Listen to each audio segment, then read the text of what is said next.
જ્યારે તમે ચાઇનામાં કેન્ટન ફેરની વિઝિટ કરો છો અથવા તો કોઈ ટ્રેડ ફેરની વિઝિટ કરો છો અથવા તો ચાઇનાના કોઈ ઇન્ડસ્ટ્રીયલ એક્ઝિબિશનની આપ વિઝિટ કરો છો, વિઝિટ દરમિયાન આપના પ્રોડક્ટ રિલેટેડ જ્યારે આપ સ્ટોલની વિઝિટ કરો છો, આપના પ્રોડક્ટની ડિસ્કસ કરો છો, ત્યારબાદ જ્યારે આપ તેમની સાથે આપનું વિઝિટિંગ કાર્ડ શેર કરો છો, તો વિઝિટિંગ કાર્ડ શેર કર્યા બાદ ચાઇનાના જે લોકો છે એ તમને વિઝિટિંગ કાર્ડમાં જે તમારું મેલ આઈડી મેન્શન કરેલ હશે એ મેલ આઈડી ઉપર કઈ રીતના તમને રિસ્પોન્સ આપે છે, કઈ રીતના તમને રિવર્ટ બેક કરી અને પોતાના પ્રોડક્ટ વિશે તમને માહિતી આપે છે, તેમનો એક મેલ તમને બતાવું.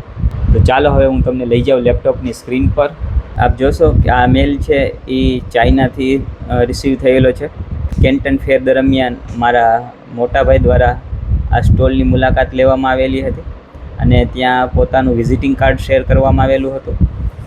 હવે આપ મેલનું ડ્રાફ્ટિંગને વિડીયો પોઝ કરીને રીડ કરી લેજો.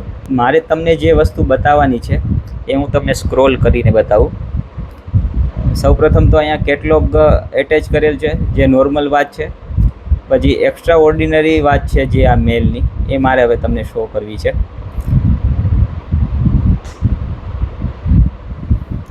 આપ જોશો કે જ્યારે કેન્ટન ફેરમાં સ્ટોલની વિઝિટ કરવામાં આવેલી હતી, પ્રોડક્ટ માટે ડિસ્કસ કરવામાં આવેલી હતી, તો એ લોકોએ પોતાની ડાયરીની અંદર વિઝિટિંગ કાર્ડને સ્ટેપલરથી એટેચ કરી અને અહીં બાજુમાં પ્રોડક્ટને મેન્શન કરી દીધેલી છે કે આ જે કંપનીની ઇન્ક્વાયરી છે એ પર્ટિક્યુલર આ પ્રોડક્ટ માટેની છે.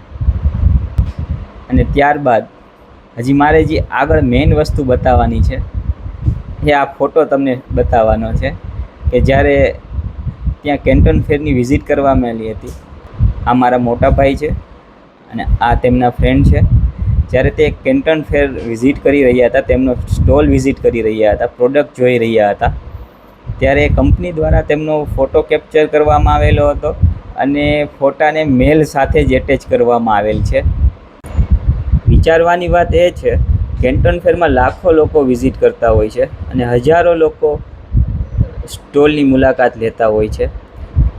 આ રીતના કંપનીના રિપ્રેઝેન્ટેટિવનો ફોટો તેના ડેટા સાથે સેવ કરીને રાખવો કે આ ફોટો છે એ પર્ટિક્યુલર આ કંપનીના જ રિપ્રેઝેન્ટેટિવનો છે અને તેમને તેના જ મેલમાં એટેચ કરવો, તે ડેટા સેવ કરવો એક ખૂબ જ સારી વાત કહેવાય.